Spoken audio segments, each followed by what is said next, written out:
Bom dia a todos. Nós vamos dar início, então, às atividades de hoje. Nós havíamos combinado com o professor de começar às 8h30 a palestra, né? E realmente nós deixamos esse período inicial para ajustar a questão da...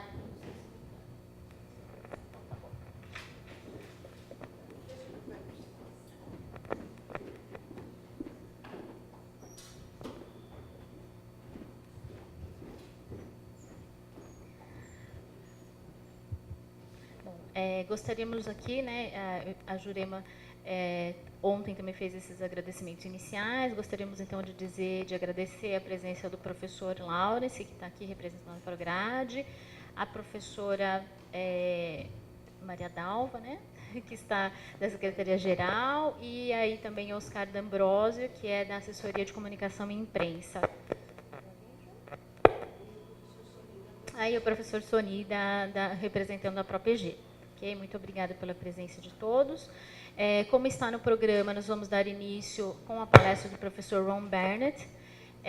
Eu vou fazer, então, eu combinei com ele, né, primeiro de fazer o agradecimento a ele, né, por estar aqui conosco. Em seguida, eu vou fazer a apresentação dele em português. E vocês, então, a seguir, podem utilizar o sistema de tradução simultânea, que está ali, que também está à disposição. Well, good morning, everybody. Professor Ron Barnett, thank you very much for coming here. And on behalf of the Unesp School of Management and Leadership, I would like to welcome you and thank you very much for sharing your large experience with us this morning. Thank you very much. And now I will ask your permission to introduce you in Portuguese. And she will help you to understand us, ok? Bom, então eu vou fazer aqui a apresentação formal do professor em português. O professor Ron Barnett é um professor emérito de Educação Superior no Instituto de Educação da Universidade de Londres. Como eu já sinalizei ontem, né, o professor ele realmente teve uma boa vontade muito grande, né, de estar participando aqui do nosso evento hoje, né, então fez todo um ajuste de agenda para aproveitar uma viagem que ele tinha aqui à América Latina. O professor Ron Barnett é considerado uma autoridade no estudo conceitual da universidade e da educação superior. Foi diretor durante 7 anos e pró-reitor de estratégia em sua universidade. É pesquisador sênior da Universidade de Surrey, professor visitante na Universidade da China e Austrália. Recebeu o prêmio de Distinguished Researcher na Associação Europeia de Pesquisa Institucional. Fez palestras em mais de 30 países ao redor do mundo. E é autor de vários livros. Então, ele disponibilizou para a gente esse flyer que vocês receberam, com todos os livros que ele escreveu a respeito de educação superior. Ele estará ministrando a palestra à Universidade na era da Supercomplexidade, tema de um dos seus livros, que recebeu premiação conferido pela Society for Educational Studies. Então, a gente gostaria muito de agradecer. Thank you very much for coming, Professor, and please...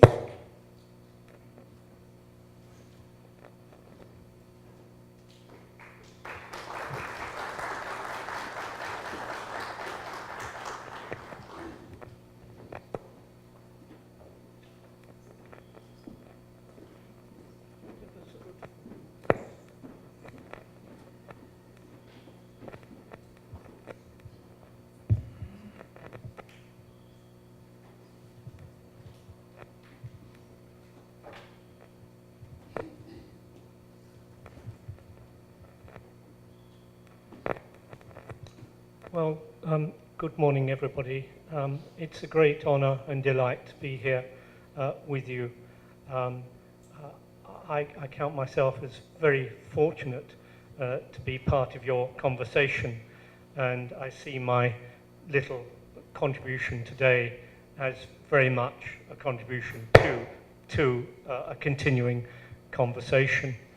I understand we have until about 10 o'clock for this session. Well, you'll be glad to know I'm not going to talk for 1.5 hours. I'll talk for perhaps about 50 minutes, and then we will have time for conversation. I hope somebody will start waving at me if I seem to be overrunning my time, because I do think it's very important that we have time for conversation. I want to thank the organisers very much for bringing me here and for being such generous hosts. Already I've had wonderful hospitality from the organisers, so thank you very, very much indeed. You'll have heard that I'm very fortunate that I am invited to speak in countries around the world. And I come to you rather hesitantly. I have been to Brazil before, but I don't claim to be an expert on your system in Brazil. I sense that you're undergoing a phase of considerable change and challenge in Brazilian higher education. But I want to learn from you about some of that this morning. What I think I can offer you in my talk are what I would call provocations, some ideas, some possibilities, some ways of thinking about the university in this crazy, crazy world today.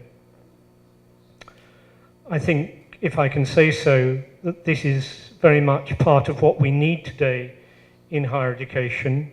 We need more thinking, more ideas, and even, if I can say so, some imagination. As I say, I'm very conscious that you're undergoing huge challenges and changes in Brazil, moves towards greater massification of higher education, concerns about equity and social opportunities. We live in a globalized world, and this affects Brazilian higher education as in other countries. This is a destabilized academic life, and we're all grappling around the world with our own forms of destabilization. And we need spaces like this, I think. It's very important to have spaces like this where we can think about the anxieties and challenges that we feel and are facing, difficulties in academic life, in the student-academic relationship, and in the relationship that we have between universities and our nation states. So, as I say, I'm very conscious that it is a time of great turmoil, I suspect, in Brazilian higher education. And I want to hear more about that from you. Okay, now, how do I move? Oh, I have additional support and help here, you see. Thank you very much. So, you have a PowerPoint, and thank you again to the organizers for translating my PowerPoint. The nature of my talk today with you, I'm going to start in a very general, and even, can I use the word philosophical? Am I allowed to use that word today, philosophical way? And then I will become much more concrete later on in my talk. I want to make a distinction between between complexity. We're always being told how complex life is these days, how complex professional life is. I want to make a distinction between complexity and, as I term it, super complexity. And I want to go on from that to talk about the possibilities that arise out of that distinction. So it will be quite conceptual to begin with, so just bear with me, go with the flow of my talk, and then I want to move on to some practical matters and I will go through 5 areas of practice and organization and management in universities. And then I will conclude by sketching an idea of my own, which I'm calling the ecological university. I hope that sounds as if it might be of some interest. So let's move on to an age of complexity. We're all very familiar with this idea that we are surrounded by and live in an age of complexity. But what might be meant by complexity? It is a complex notion. I have a particular view about complexity, and in relation to higher education, I take complexity to be this. First of all, it refers to a situation in which the experiences, the challenges are overwhelming our capacity to handle them. Challenges come at us from all sorts of directions, and they are so many, so numerous, that they overwhelm our capacities to handle them. And this situation is exacerbated when these different forces, these different movements which are bearing in on us are interacting together. And in the textbooks and the papers on complexity, I'm sure we've all seen images like spaghetti interwoven or seaweed interwoven, all the different elements of a situation interacting with each other, in which it's very difficult to discern any pattern and work out any way of dissolving or unraveling a complex situation. And this is the case, isn't it? Don't you feel this in your day-to-day existence as busy, hard-pressed managers in universities today, where you're caught amidst pressures of globalization, of national audit requirements, demands from national agencies, demands from students, and so on and so forth. Quite apart from all those emails that you have waiting for you on your computer when you get back to your rooms after today. And all of this is giving rise to a situation of uncertainty and unpredictability. When we get up in the mornings, we simply do not know what is in front of us in the day ahead. This is an extraordinary modern feature of professional life. Against that idea of complexity, I want to pose what I call the idea of supercomplexity. And supercomplexity, for me, is a form of complexity, but it's a particular form of complexity. It's that form of complexity in which our very frameworks for understanding who we are, what we're doing, what our responsibilities are, our very frameworks for understanding the world and engaging with the world are themselves in dispute. So that we personally, in our roles, our professional roles, and our institutions, we no longer have a clear idea of our identity and of our responsibilities. I don't know if that's how you feel, but it's certainly how I used to feel when I was a hard-pressed manager in university. It's a situation of challengeability and contestability. I used to chair, for example, a committee of 80 professors, senior, experienced, full-time professors. And you could be sure that of any issue that came up, if there were 80 professors in the room, there were 100 different views as to what the matter was all about and different ways of framing the matter in front of us. This is challengeability and contestability. It's a different form of complexity. Let me just tease this out very quickly if I can. Let's take a hypothetical example. What is a doctor? How does complexity play itself out in the daily life of a doctor? Doctors, I take it, are faced with incredible demands that can't be met typically within the resources that they have available. They have too many patients to see, too many new drugs coming on the market, too many audit requirements, too many papers in the journals to read, too many new technical techniques, too many financial problems. This is the character of professional life these days, and I take it it's here, for example, the character of what it is to be a doctor. And these many elements are interacting day after day in complex, bewildering ways, presenting unpredictability. So no doctor knows what she or he is going to be faced with for any day. And it gives rise to real stress. Why do we have stress in life these days? It's not just personal stress, it's professional stress.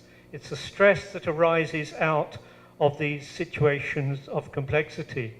We might even ask, dare I say, why is it that doctors commit suicide? And they do.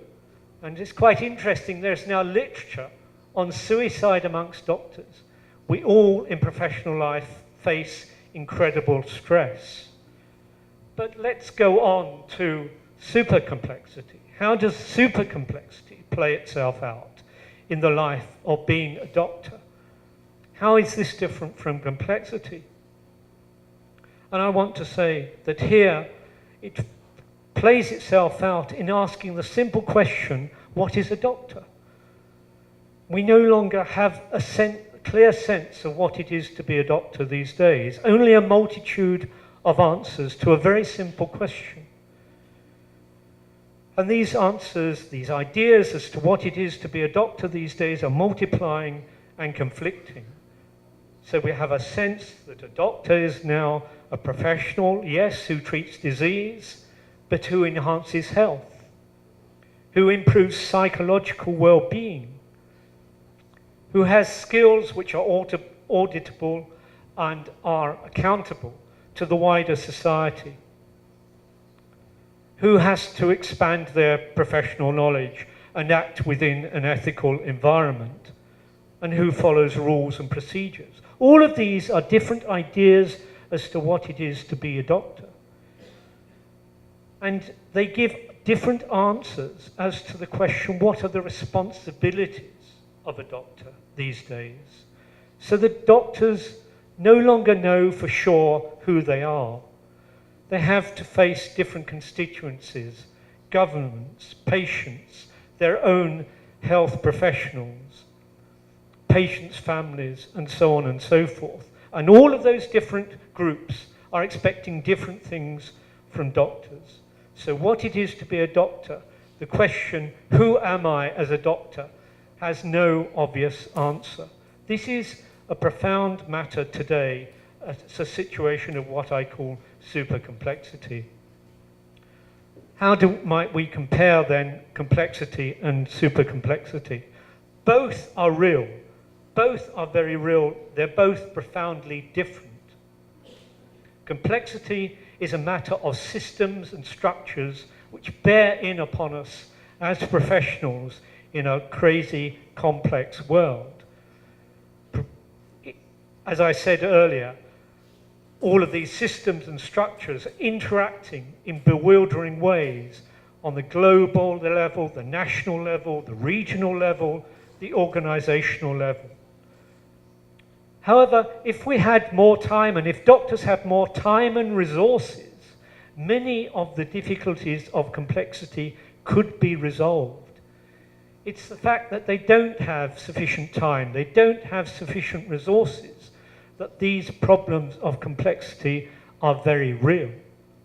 But with supercomplexity, on the other hand, there could be no solutions to the questions that arise within supercomplexity.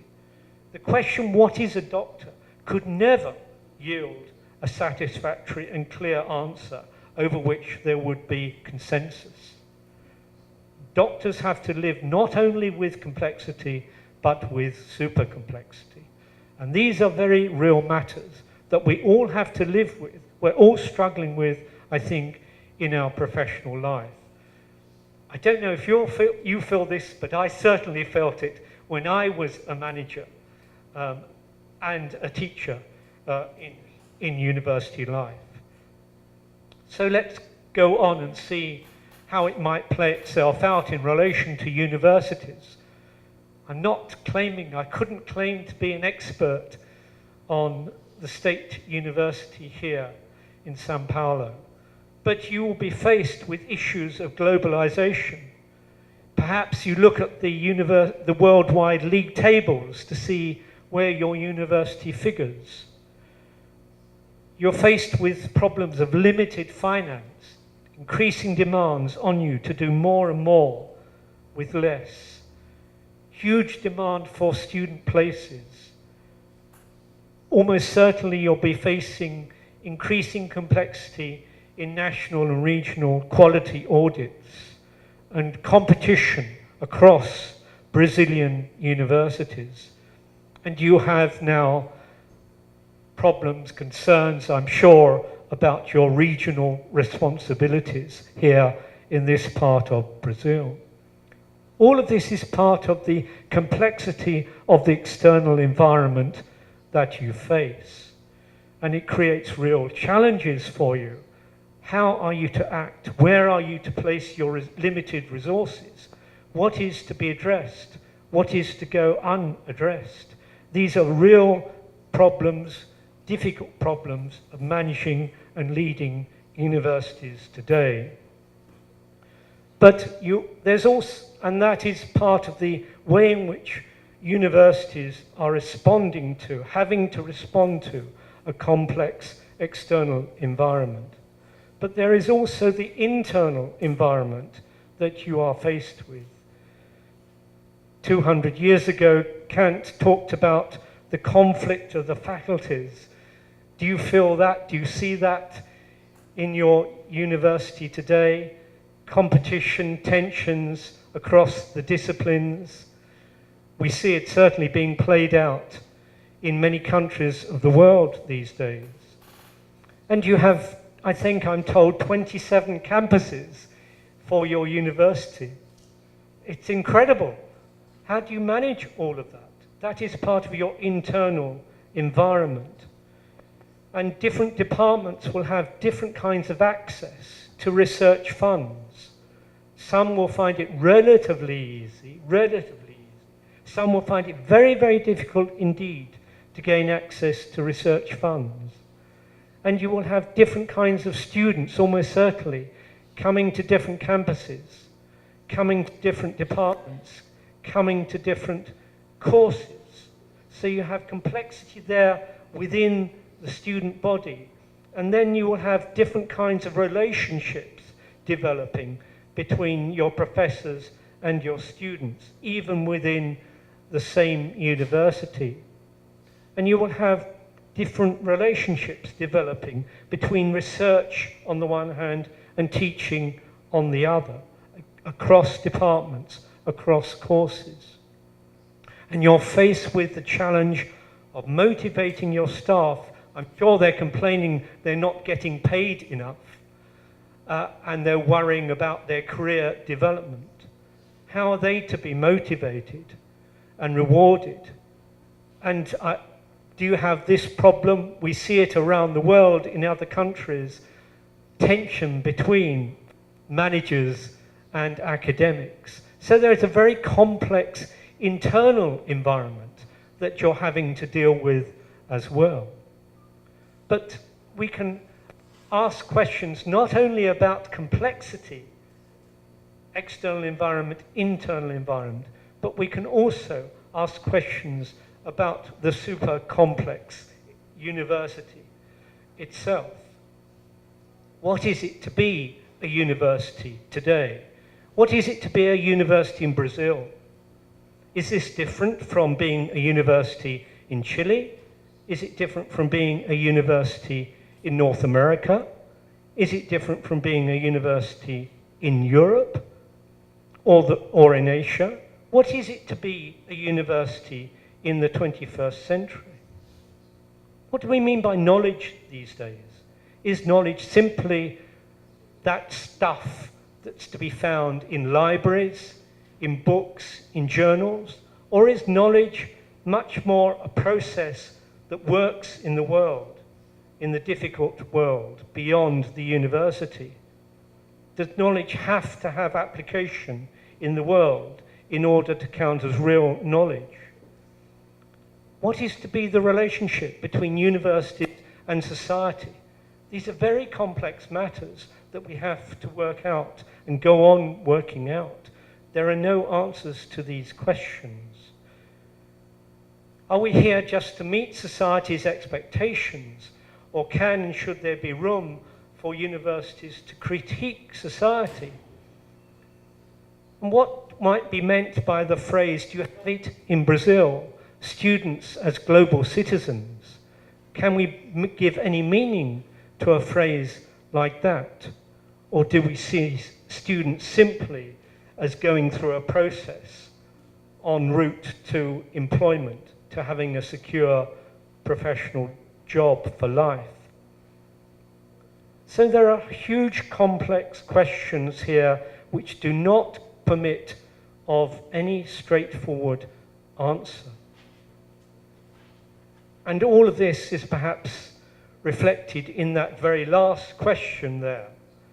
What is the key relationship with society to be? Is it to be one of money? Society gives us money, the universities, in response for us helping the national and global economy? Or could there be and should there be other kinds of criteria coming into play? These questions are very profound, but do not permit of any straightforward answer. Only continuing differences of viewpoint. This is the super complex university. Well, in response to reflections of this kind, analysts around the world are responding in different ways. Many commentators, particularly academic commentators, become rather pessimistic about the university today. They paint a picture of the university as simply being a victim of external forces, national and global, beyond its control. We simply respond, try and cope with this crazy world that's acting upon us. And the analysts, the papers that I have to read about higher education and the university now have a battery of concepts and ideas through which they develop this kind of viewpoint. And I'm sure many of you will be familiar with some of these terms of globalization, the knowledge economy, performativity, neoliberalism, marketization. These are familiar ideas and concepts, but the difficulty with them as constructing our idea of the modern university, as they paint the university as simply being a victim of those external, national and global forces acting upon us. And these rather pessimistic analysts, I tread on toes, my sociological colleagues. They paint a picture in which the university has lost its integrity. It's no longer a real university and has lost its sense of its uniqueness in the world. And they write books with titles like The Crisis in the University and The University in Ruins. Very miserable, very pessimistic. Well, can we do better than that? Are there other possibilities to capture the complexity of the lives we are having to lead, you are having to lead as managers in a complex university, which are perhaps a little bit more optimistic, but also realistic. Optimism and realism, all at the same time. This is a serious situation that we're all faced with across the world, and we have to find our own answers to this situation. And I want here to distinguish between the university as an institution, here, this physicality, this building, this auditorium, these structures, the university as an institution on the one hand, and the university as an idea on the other hand. Both are important. We need to take account of the university as a complex institution within which we live day by day, messy lives, and the possibilities that our ideas of the university might offer. And this is another way of talking about complexity and supercomplexity. The university as an institution, its real messiness, its concreteness, our committees, our teaching, our research, really complex stuff, finding the money to do all of this, the university as an institution, and the ideas that we might bring to bear on all of this to help us go forward in some way. What are the potentialities of a university today? We don't really ask that question seriously enough, it seems to me, or often enough. I've said that already a university is a place of multiplying ideas. Well, let us have then ideas about the university itself, multiplying ideas. What could they be? Can we find new ideas, indeed, for the university as we go forward further in the 21st century? Time for a little slurp.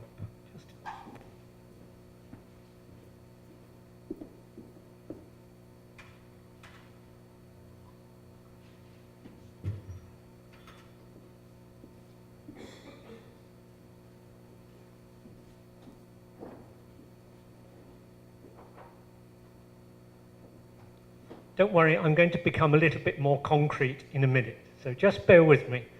Just one or two more slides of general reflection.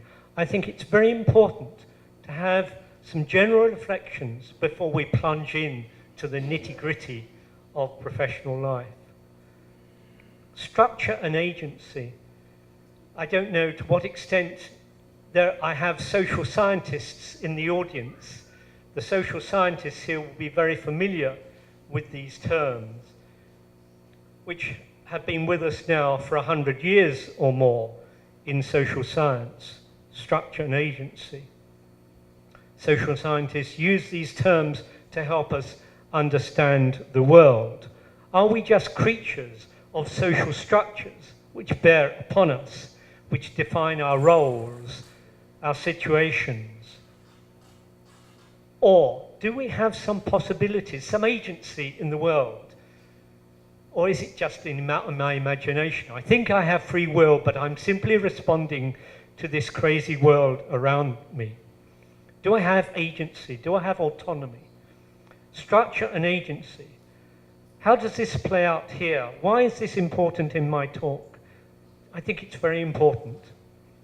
And if we go on to the next slide, we can start to ask questions, therefore, precisely about the extent to which the university, as I said earlier, is just a victim of structures or has its own agency, possibilities for itself in the world, possibilities for this university.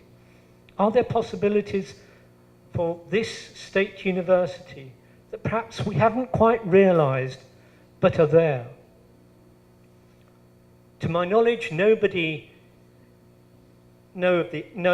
analysts of higher education have yet used this conceptual structure of structure and agency to understand the university, but I think it could be very important for us here today. We can inquire into the structures. What are the structures acting on us? I just depart for 1 second there's a school of social theory and philosophy called critical realism that's been developed by Roy Basker. And Basker talks about generative mechanisms, the forces that are at work in the world today that are making us what we are. And we can ask about these structures, these forces. But we can also ask surely about the powers that universities possess. Universities, why have I spent the last 40 years worrying and thinking and writing about universities? Because universities are extraordinary places. They have extraordinary resources, extraordinary possibilities, which we've barely begun to understand, it seems to me. And we can ask, therefore, now in the 21st century, in ways that have never been possible before, what are the powers of universities? What are the possibilities for universities? What are the spaces we have to move in? Perhaps the internet age is opening new possibilities. And while we might be rather cautious, anxious about markets in higher education, perhaps new spaces are opening to us. Perhaps, who knows? We have powers, we have spaces, and we have choices. So how are we to act? How are we to go forward? What are the areas of, what are the spaces that we have available to us? And I'm now going to become much more concrete and look at 5 areas which I think we have spaces and choices to make as universities. So let us look in turn at 5 areas of practice. And I want to start by looking at communication. Don't you feel this is a real challenge for you as managers in your professional life? Who are your audiences? Who are you are supposed to really communicate with? And how are you to do this? This is a big problem in complex universities these days. How are the communication flows to work? Are they all from the top to the bottom? Is it very hierarchical? And what about people in junior positions and the students? Can they make their voices heard to the top levels? But what about horizontally, across the disciplines? Can the philosophers talk to the sociologists? Can the theologians talk to the physicists? Do they talk? Are they encouraged to talk? Horizontal communication and vertical communication. But once we start to ask questions like that, we have to start to ask questions about debate and conversation. How are they to work? How are they to be organized in a complex university? 27 campuses. How do you organize conversations across 27 campuses? Extraordinary. It's very, very important if we're going to have our universities to work as universities and not just a discrete set of little groups and communities all talking to themselves. That's internal conversation, internal communication. But what about the wider world? Do we have responsibilities to talk to the wider world? And how and to whom should we talk? With which groups and communities should we be reaching out? These are very profound questions that every university around the world is having to address. And we're all coming up with different answers. What are the networks you want to form? Networks with other universities in Brazil, in other countries, but networks with other kinds of organization, even in the private sector. How about that? And in the local communities, can we reach out into local civic communities? And for what purposes? To generate money, to help people lead better lives, to secure more resources for our university? Why are we trying to communicate? To what end? These are very real problems, and they reflect the problems of complexity on the one hand, complexity of systems, organizing communication, making sure all the computer systems work, but they also reflect supercomplexity. To whom are we talking, and why are we talking to them? Next area, teaching and research. We sometimes take these traditional functions of the university for granted, but they are themselves complex in a modern university, are they not? What are their relationships to be? Do you have this debate in your university, the debate over the relationship between teaching and research? It's a profound matter across the world in higher education. Increasingly in America, in United Kingdom, in Australia, other universities, we're seeing research and teaching pull apart as separate functions, separate activities. Are you sensing that tension here in your university? If you're not, I'm sure it will come. Something we have to address. What is that relationship to be between teaching and research? It's a very complex relationship, particularly because in most university systems in the world, teaching, I'm afraid, has acquired an inferior status. Is that the case here in Brazil? All the money, all the resources, all the prestige goes to the researchers. So we have very difficult relationships developing, complex relationships developing between teaching and research. And in a large multi-faculty university, as you have here, you will have different relationships between teaching and research within the university. And they will vary from department to department, from course to course. So this is an area in which universities have powers and choices. These are very, very real. In the United Kingdom, academic staff are being labelled as teaching only, as research only, as teaching and research. So we're dividing up staff into groups. This means that we have choices. How are we to see that relationship? How is it to play out in academic life within universities?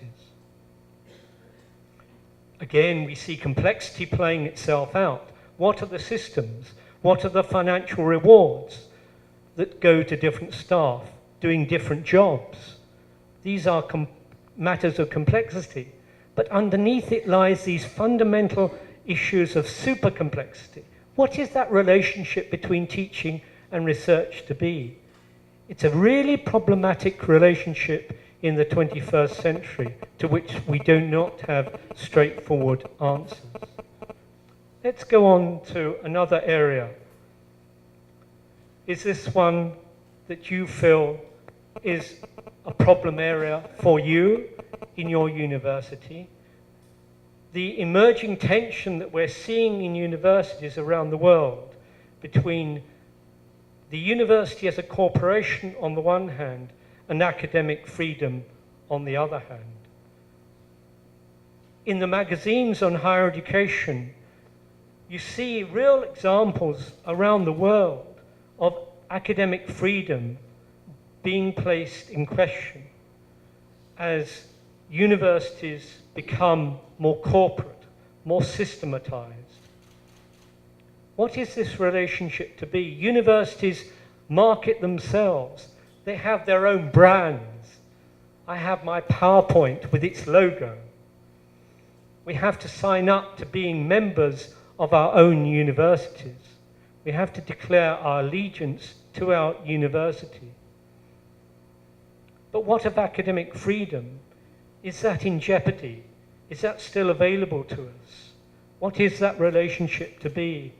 It's a really difficult relationship, playing itself out across the world.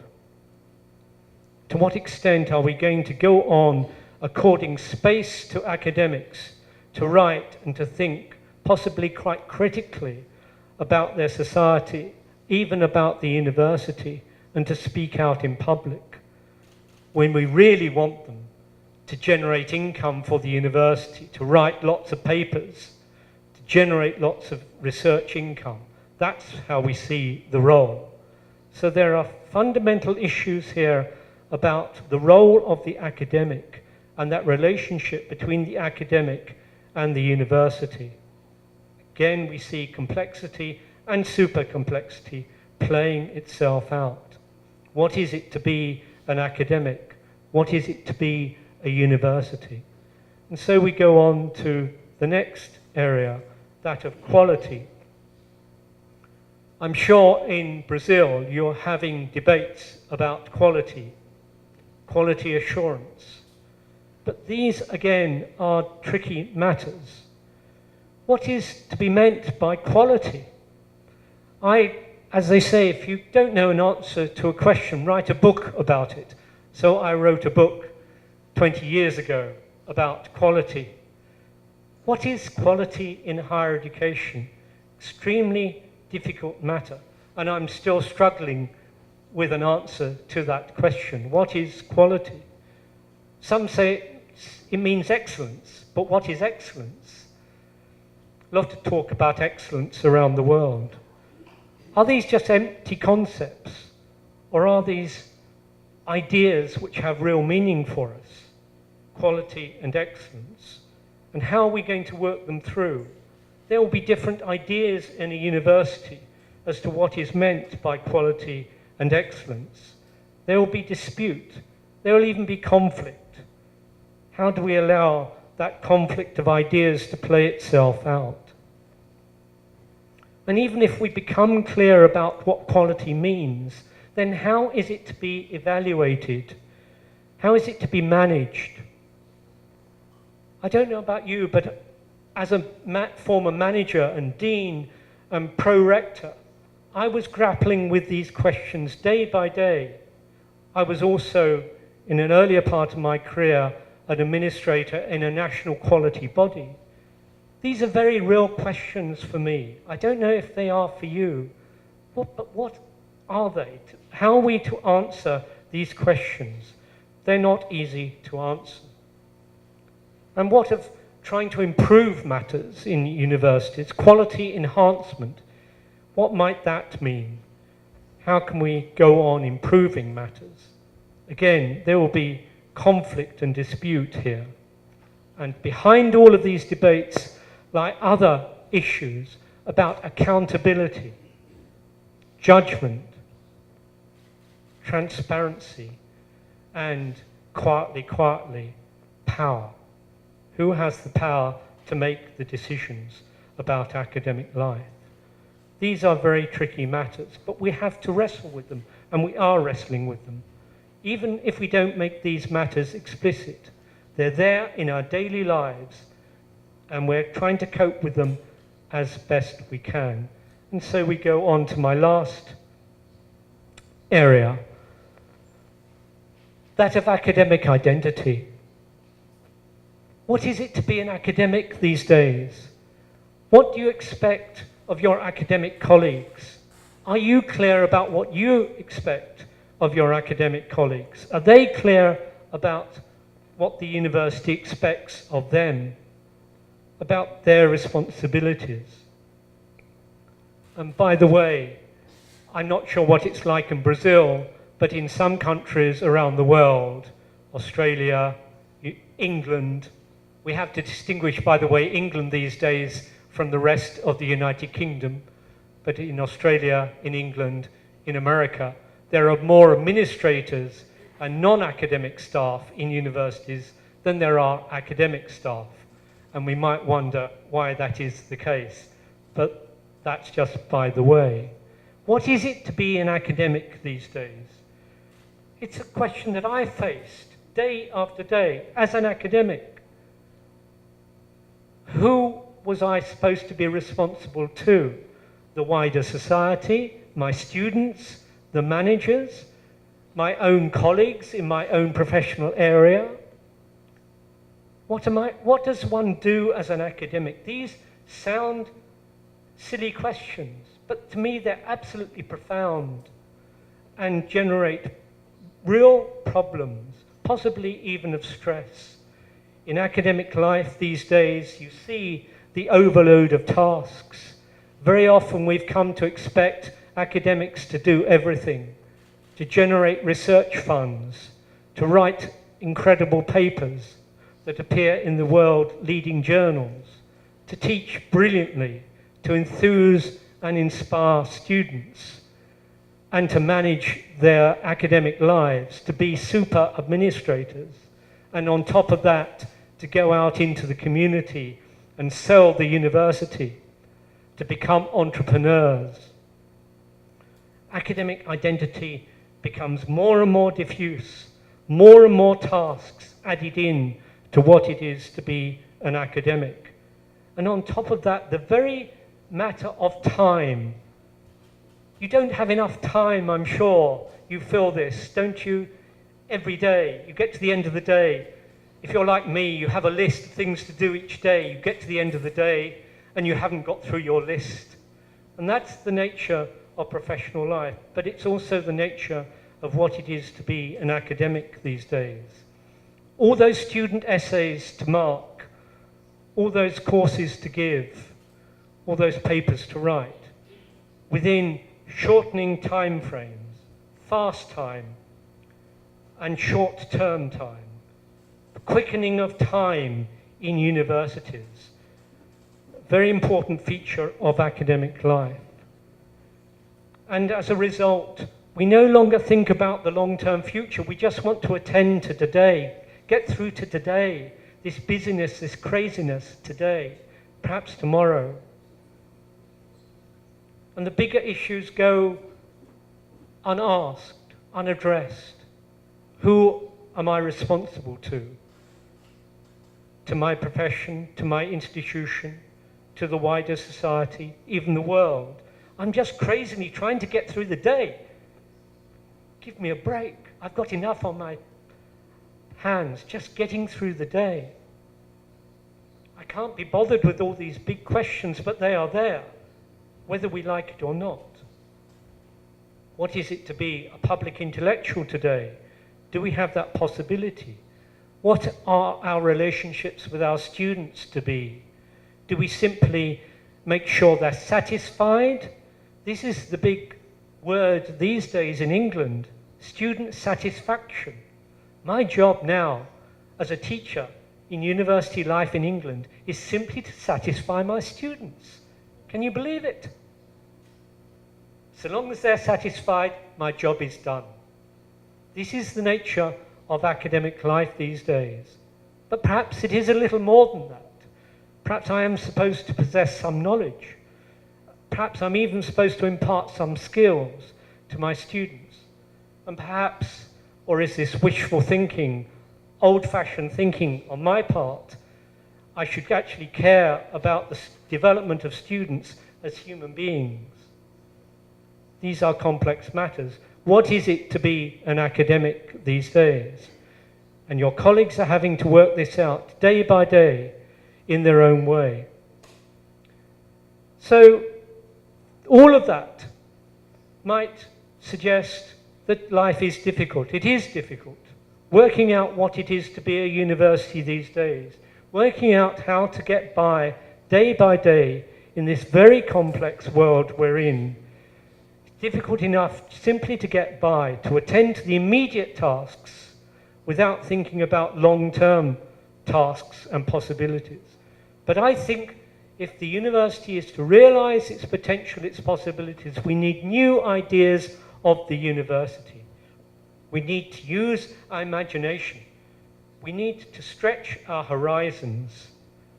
And my own modest little proposal as I end my talk with you today is what I am calling the ecological university. What do I mean by the ecological university? What would it look like in broad terms to be an ecological university? Well, last slide of my talk, virtually, so not much, but enough perhaps. The ecological university is aware of its interconnections with the world, its various possibilities. The ecological university is aware of the ecologies, the networks with which it is interrelated, interconnected. Knowledge ecologies, ecologies of social institutions, yes, of the economy, but of culture. Are you allowed to use the word culture in your university today? In most universities, we're not allowed to talk about culture in the world. That relationship has been broken. Well, what about students as persons? These are ecologies in a way, networks, interrelationships of entities and possibilities. And the ecological university will take all these interconnections seriously. The ecological movement is very strong on the concept of sustainability. And that's important here. How can the university help to sustain all these ecologies? But I think the ecological university goes further than that. For the ecological university, what's important is the improvement of these ecologies, the enhancement of these ecologies. So how is the ecological university enhancing students, enhancing the life of its academics, enhancing the wider society, enhancing, improving culture in society, enhancing and improving the life of citizens in society? This ecological university is not only interested in sustainability, but is interested in well-being, the well-being of everybody in the world. This is not an old-fashioned university, the ivory tower, only interested in itself, an university in itself, but nor is it what many people are calling the entrepreneurial university, a university interested in making money, a university intent on pushing its own interests in the world. This university, the ecological university, is interested in the other, in the most general sense, the world, the nation, citizens, students, persons, improving the world for other people. This, of course, is utopian, I admit it, but I would like to believe it's what I call a feasible utopia, a utopia that could actually be brought off. It's a utopia that actually is a realistic utopia. And so I turn to my conclusions. I want to say, and I've been saying, that the university is a very complex institution in society, and we can understand these complexities arising out of huge economic and social forces, both within nations and across the world. And the university is situated in all of this turmoil, situations of complexity. But the university is an extraordinary space, extraordinary institution, because it generates ideas and can generate ideas about itself. It not only has to face up to a world of competing ideas, it can generate new ideas about itself. It can add to the supercomplexity of its own situation. This very instability, structures and concepts, actually offers new spaces, it seems to me. We're not just the victim of circumstances, but that means finding space in universities to do hard thinking. I don't know about you, but I find it very hard to think. We have got to give ourselves space to think, bring people together, almost to oblige them to think. Find spaces like this where we can think. It's very important to have these sorts of spaces and work out new ideas for our university. I've offered you a general idea which I've called the ecological university, but that's not the point. The challenge is for each of us in our own disciplines, our own courses, our own institutions, our own universities, our own countries, to find out what is possible, where are the spaces for increasing well-being in the world and within our universities. This requires our imaginative powers, it requires new ideas, and it requires us to reach out, possibly even to new audiences. I wonder if we can do any of this. Thank you very much for listening to me. Thank you.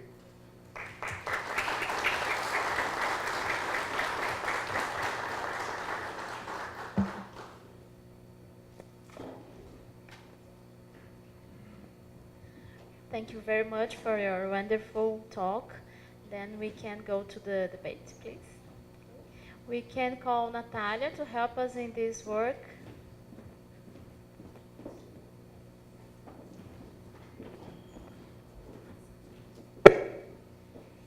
Nós iríamos pedir para as perguntas serem encaminhadas nas tarjetas que estão dentro da pasta para facilitar a questão da tradução, ok?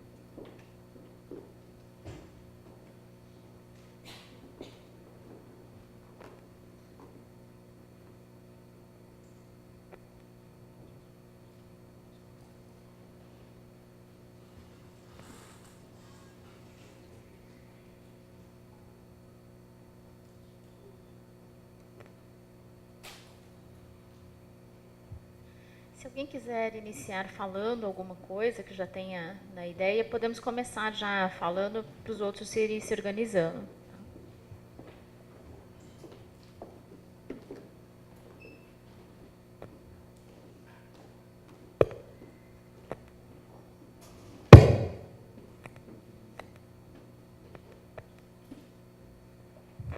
Professor, excuse me.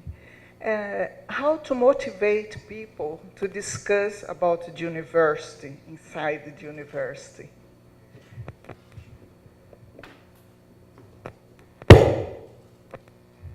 Well, thank you very much for the question.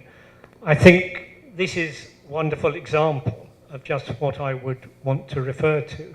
And when I was a dean and pro-rector, I spent a lot of time doing just this, trying to find time and space to bring people together, to create spaces for conversation.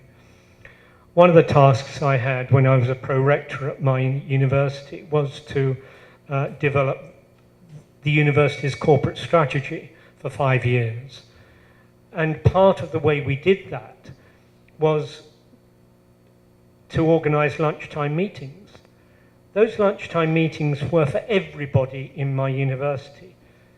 And we had senior professors, some of them, some world-famous figures in their own discipline, sitting down with the portering and maintenance staff, sitting around tables like this, discussing possibilities for my university. So we can do it. It takes a lot of time and effort, but but that is a matter of complexity. How do we organize our institutions? But it's also a matter, if I can go back to my own terminology, it's also a matter of supercomplexity. Because in those debates, those conversations, you have different perspectives, different points of view, different interests, different values. And this is where I would distinguish, if I can, between management and leadership. Management and leadership. Both are very important in universities. Both are crucial, but they are profoundly different. The manager has a crucial role to do in organizing resources and systems. The leader has a crucial role in helping to move conversation forward.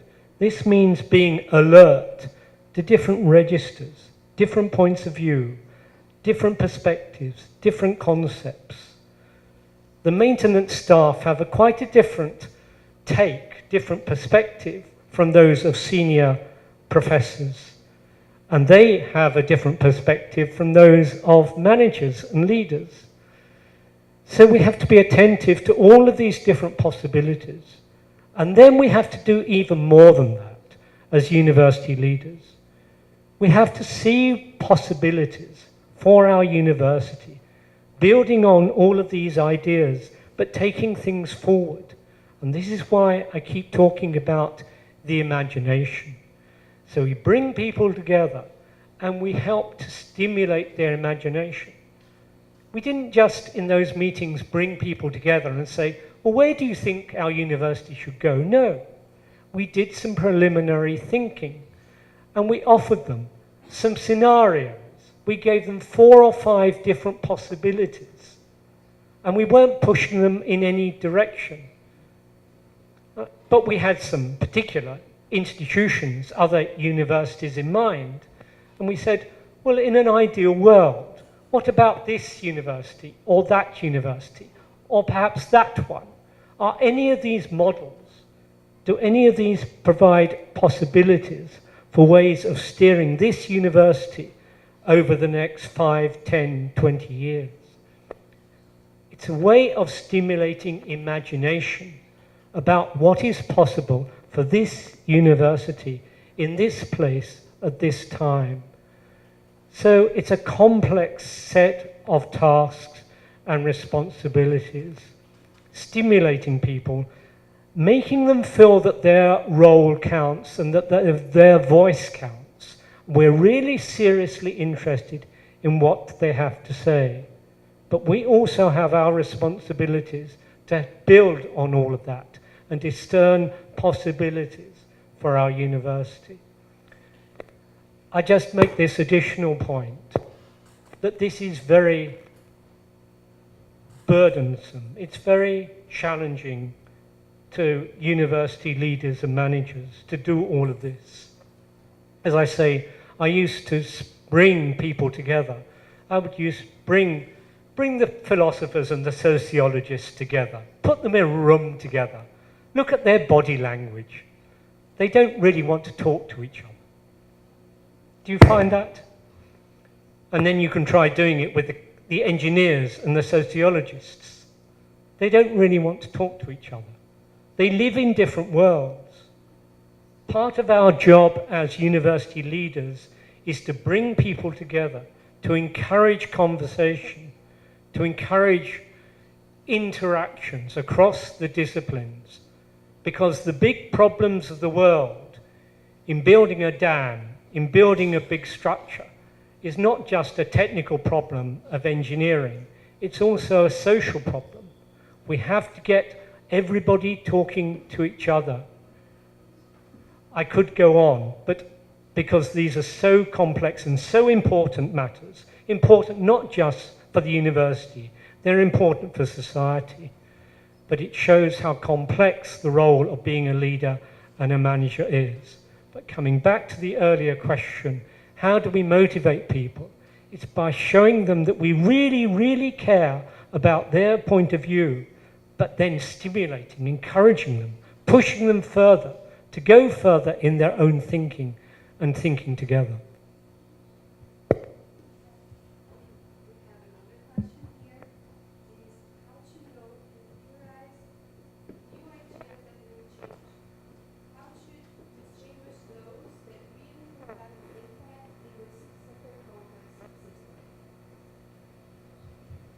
Gosh, what a question. Very complex set of questions. Did you all hear that? I'm being asked, really, how can we distinguish important issues and ideas that we ought to attend to?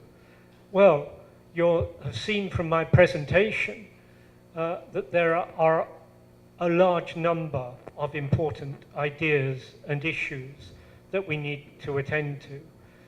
It's a bit like the circus act with the plates spinning. We need to keep all the plates spinning all the time. We can't let any of them drop. And in a previous draft of my talk, I had actually more than those 5 areas. I had at least another one, a 6th. But we can go on as managers, leaders, administrators. The challenges are almost infinite now in managing and leading universities. What I would say is that this sort of occasion is absolutely crucial. Coming together. It's not really important what people like me have got to say. It's what you have to say together. You are incredibly experienced. Think of all the person hours, person days, person years there are in this room.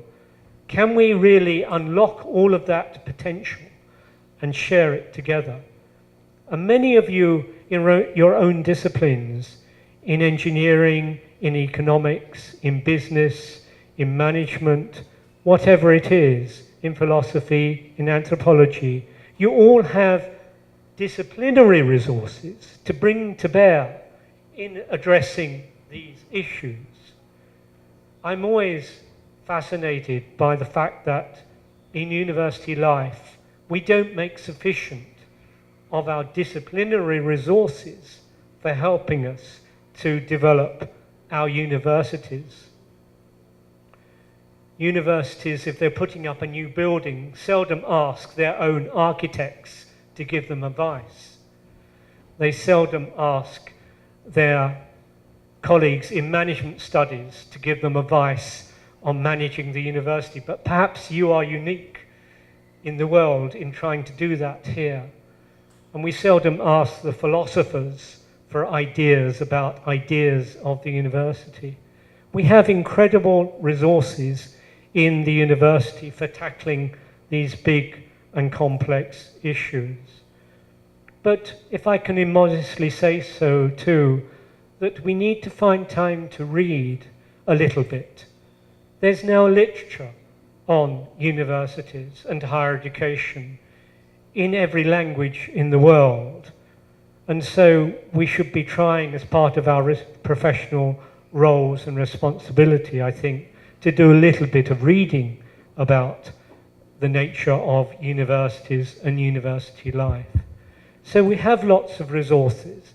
It's a matter of making the best of all of our resources.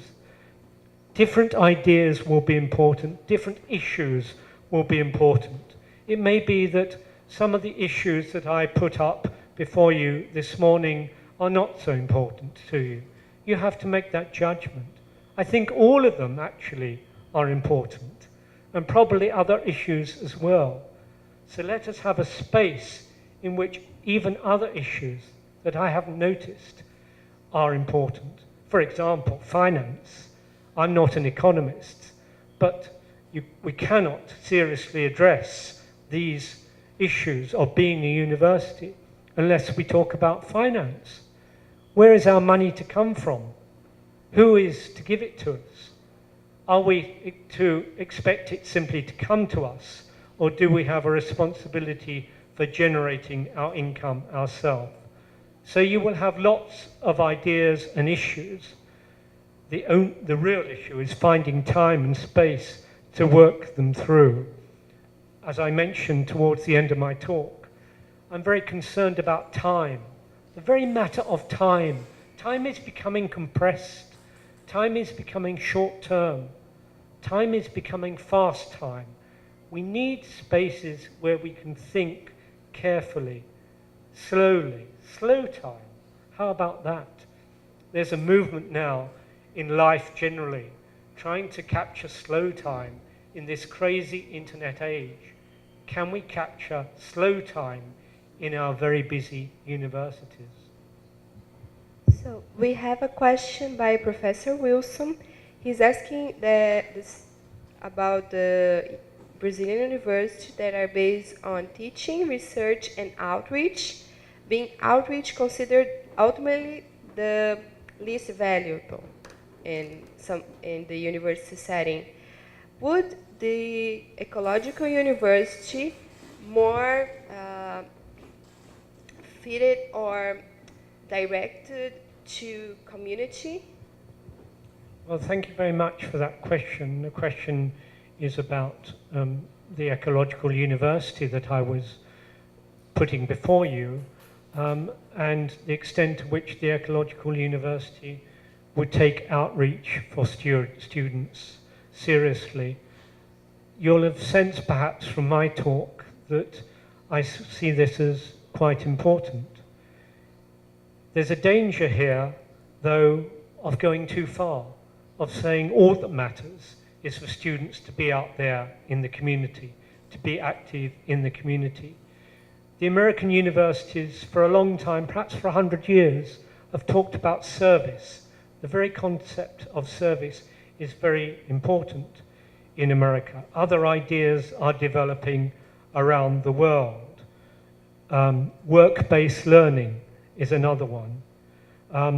Civic education is another one. Professional education itself is another. Getting students more and more out into professional situations as part of their program of study.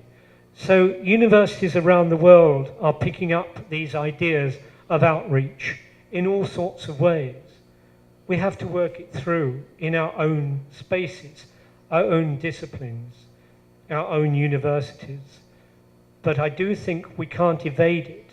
If we're serious about wanting students to be good citizens, to be good professionals, we have to allow them to experience the world, to bring their studies, their disciplines, into a real relationship with the wider world. And this is not at all easy for us. How are we then as teachers to bring our own teaching into a relationship with the wider world? I've been teaching on a course for higher education managers, and I'm interested in philosophy and social theory. But what about their lives as real managers in a busy world? And so in that course for higher education managers, we expose them to real life situations, real life problems and challenges that they are facing in their roles as professional managers and administrators. And then bringing all of the concepts and ideas and theories to bring to bear on all of those practical and challenging issues. These are very, very complex professional challenges of teaching, of the teacher-student relationship. We have to give tasks, we have to give time, therefore, not only to thinking about the student in the world, but thinking about how we teach for that kind of experience and how we enable the students to take advantage of that experience. We can't just plunge them into the world. What are they to do with that experience? Do we give them space to bring that experience back into the university to reflect on it? This isn't new. The universities have been doing this since the Middle Ages, in medicine, in law, in administration. But now we're being invited to do it more generally across all the disciplines. And there are all sorts of opportunities for us to do that. But again, that comes back to my plea.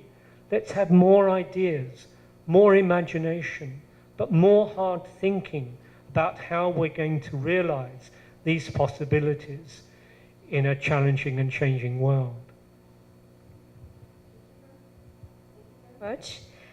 Two more questions. The first one is, how is it possible to build the ecological university with the hierarchy that disqualifies human sciences and thinks that all the problems of the country and of the university can be resolved to have engineers and technicians? And the second question is, the final sentence of your lecture, we have to have space to think, reflects our anxiety as academics because we have to be productive in all segments. teaching, research, outreach, and management. What is your suggestion so we can have space to think on a daily basis as managers, as academics, and then in this way to be able to influence people? This question is by Professor Maria Terceira Vilela. Well, thank you again for those two very important questions. I'll take the second one first because I've already started to talk about the role, the responsibility that managers and leaders have in opening up spaces for conversation. I don't want to repeat, therefore, what I was saying earlier, so let me build on what I was saying earlier. These are very real problems, and I think back to when I was an academic, a teacher, a lecturer in the university, when I was confronted with all of these tasks, all of these expectations to talk, to give talks, to give lectures, to teach, to devise courses, to manage courses, to generate income, to generate new interesting research projects, to write at the very highest level. This imposes, if I can say so, going back right to the start of my talk when I was talking about complexity, it imposes real stress on academics. And I wonder whether we talk enough to our academic staff about the stress that they are facing. How are they coping with their lives? Perhaps they're young people in their 30s, perhaps they're starting families, perhaps they're a little older, they have parents who are getting older, perhaps even with cancer, parents who need care and support. What are their busy, crazy lives like? Do we have any sense of that? When I'm lucky in a way, I don't have children, didn't have children, but I had a lot of responsibilities and I had ambitions. And I think I was probably working, when I was a dean, I was doing all of this. I was working 80 to 90 hours a week. Now that is unsustainable. How many hours a week are your colleagues working? Are they working 30 hours, 40 hours, 50 hours, 60 hours? How are they managing their lives? How does it feel for them? What about the young mother with young children? How are they finding time to bring up their children on top of all the load that we're giving them as academics today? We have to talk about these things. We have to talk to individuals. Do we have programs of annual staff appraisal? Do you have one in your university? Do you have a space in which each person, each academic can sit down with someone in a senior position and talk openly and frankly about their challenges, their difficulties, their hopes, their ambitions? Do they want to become a fantastic teacher? Do they want to become a manager? Do they want to become a world-famous researcher? How do we open a path for them to move forward? These are very complex matters, and we need to work out how well to do this. They are complex matters, both of complexity, organizing systems, pathways, career pathways for our academics, but they're also matters of super complexity, working out our responsibilities, our opportunities, putting new ideas in front of our colleagues. So the managerial answer to the question is, let me take note of your challenges and let me see if together we can define your responsibilities now.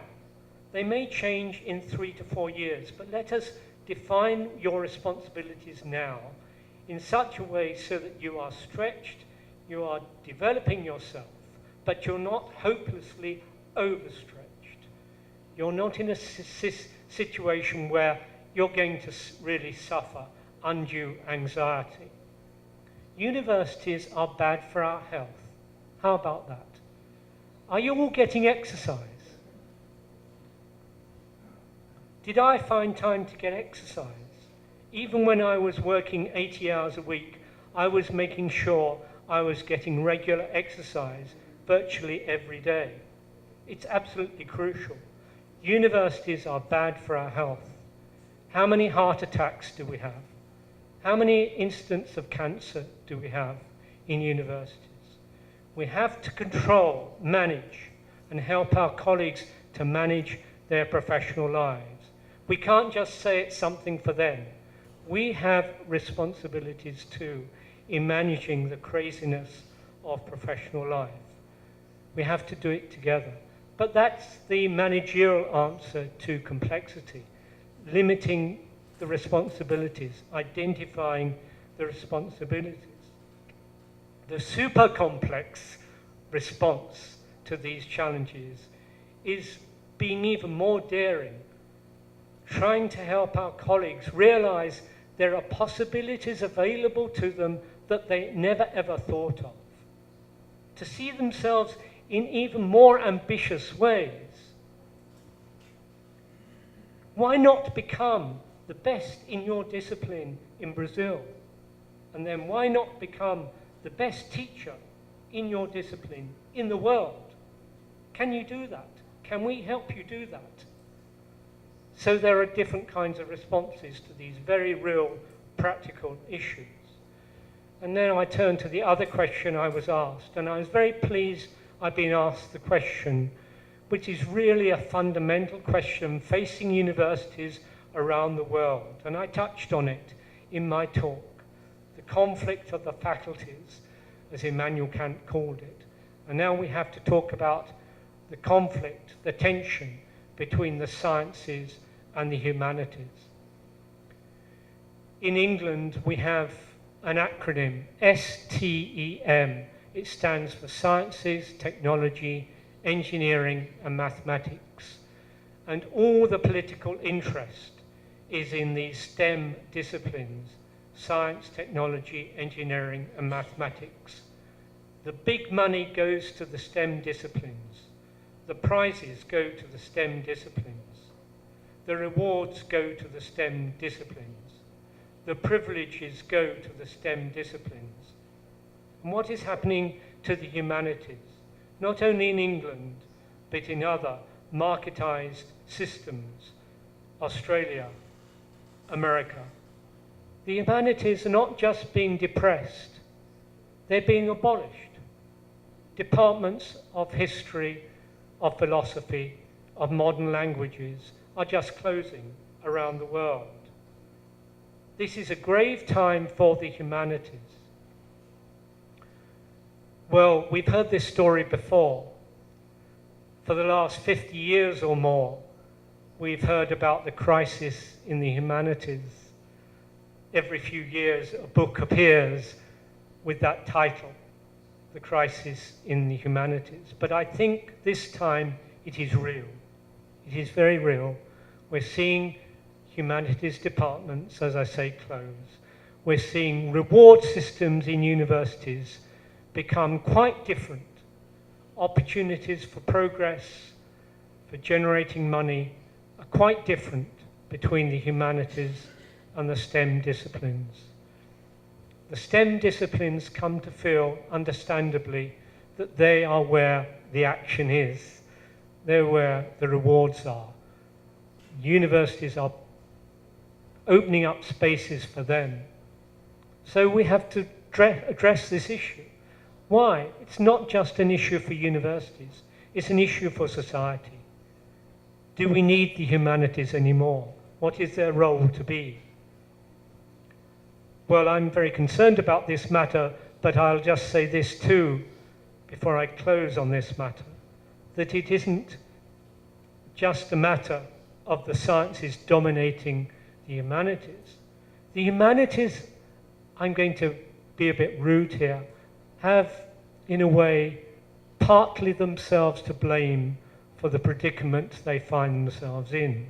We have to think of a new role for the humanities in a technological age. We can't go on in the same way thinking that an education in the humanities is now, in the 21st century, what it was 50 years ago or 100 years ago.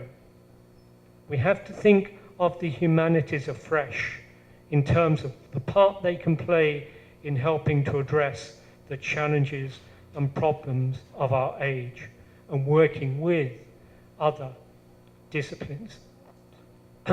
This is happening to some extent.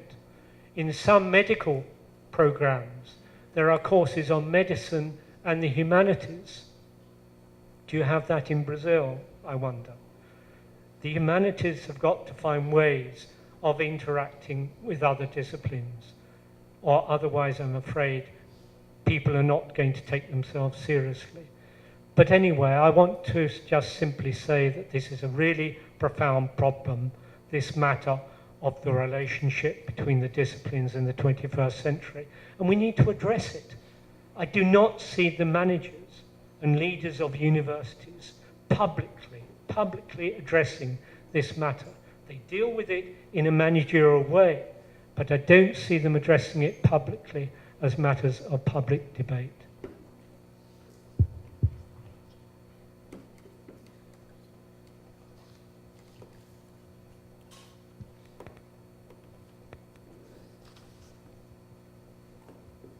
Professor, I'm afraid we have to finish because of the time, but thank you very much for your lecture and the debate. And now we have a break for Brazilian coffee, and we would like to exchange experience there also, okay? Thank you very much. Thank you.